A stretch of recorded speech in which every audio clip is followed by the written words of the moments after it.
नमस्कार दोस्तों, स्वागत है आपका कोर्ट्स प्रेरणा पर। आज हम बात करने वाले हैं एक ऐसे कानून के बारे में जिसका नाम सुनते ही समाज में कई तरह की बहस छिड़ जाती है। SC/ST एक्ट यानी अनुसूचित जाति और अनुसूचित जनजाति अत्याचार निवारण अधिनियम। कहा जाता है कि यह कानून दलितों और आदिवासियों को अत्याचार से बचाने के लिए बनाया गया था, लेकिन क्या इसका सही तरीके से इस्तेमाल हो रहा है या कहीं कहीं इसका गलत उपयोग भी हो रहा है? आज के इस वीडियो में हम जानेंगे SC/ST कानून क्या है और क्यों बनाया गया, इसके सही उपयोग के कुछ महत्वपूर्ण उदाहरण, दुरुपयोग के मामले और वास्तविक घटनाएं, सुप्रीम कोर्ट और सरकार के बदलाव, और अंत में इसका समाधान क्या हो सकता है। तो वीडियो को अंत तक जरूर देखिए, क्योंकि ये केवल एक कानून की कहानी नहीं बल्कि भारत के सामाजिक न्याय और समानता की हकीकत है। सबसे पहले जानते हैं आखिर SC/ST कानून क्या है और क्यों बना। SC/ST अत्याचार निवारण अधिनियम 1989 में लागू किया गया। इसका उद्देश्य था ऐसे अपराधों को रोकना जो अनुसूचित जाति और जनजातियों के खिलाफ होते थे। आजादी के बाद भी दलित और आदिवासी समाज के लोग भेदभाव, अपमान और हिंसा का सामना कर रहे थे। उन्हें मंदिरों में घुसने से रोका जाता, कुएं से पानी भरने नहीं दिया जाता, जाति सूचक गालियां दी जाती, जमीनों पर कब्जा कर लिया जाता और विरोध करने पर उनकी हत्या तक कर दी जाती।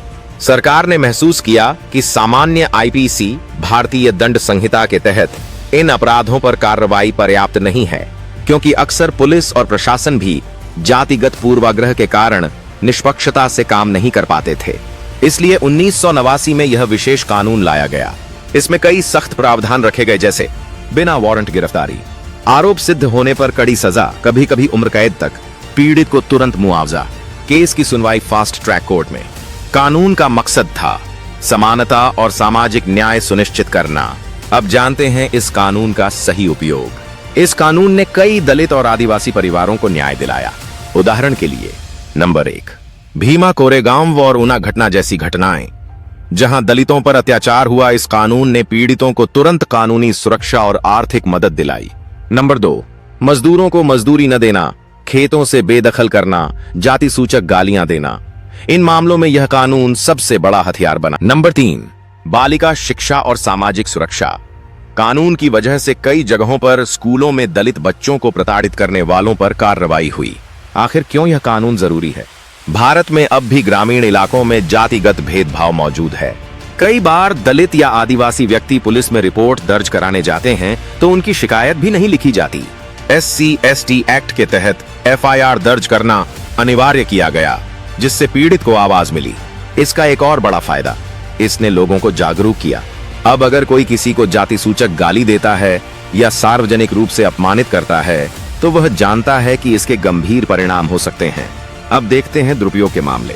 जहां कानून का सही उपयोग हुआ, वहीं इसके गलत इस्तेमाल के आरोप भी लगते रहे। दुरुपयोग कैसे होता है?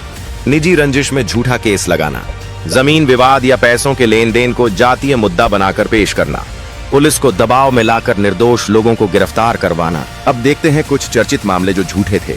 नंबर 1, सुप्रीम कोर्ट के 2018 फैसले का कारण।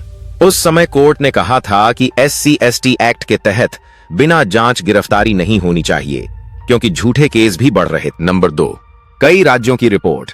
National crime records bureau NCRB के आंकड़ों के अनुसार कुछ राज्यों में SC/ST एक्ट के तहत दर्ज मामलों में 40% से अधिक केस फर्जी पाए गए या सबूत के अभाव में खारिज हो गए।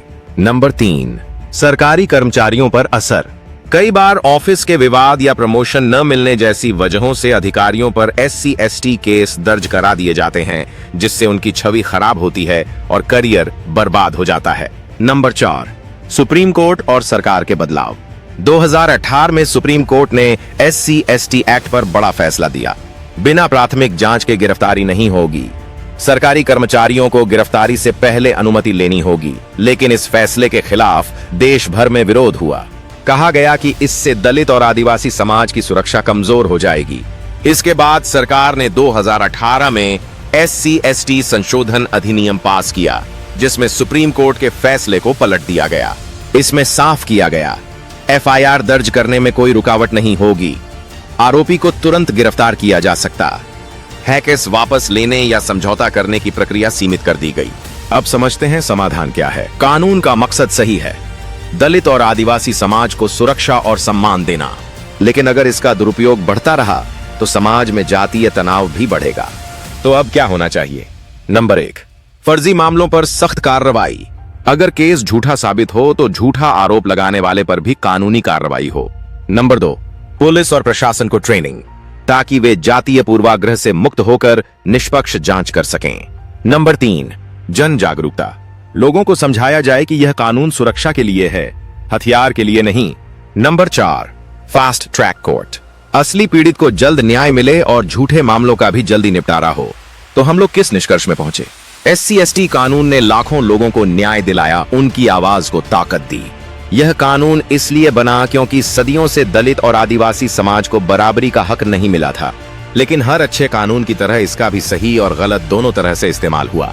सवाल ये नहीं है कि कानून सही है या गलत, सवाल ये है कि हम इसे कैसे लागू करते हैं।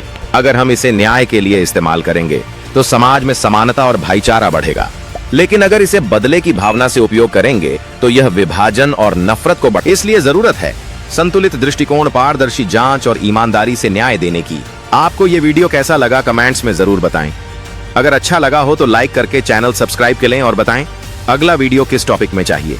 धन्यवाद।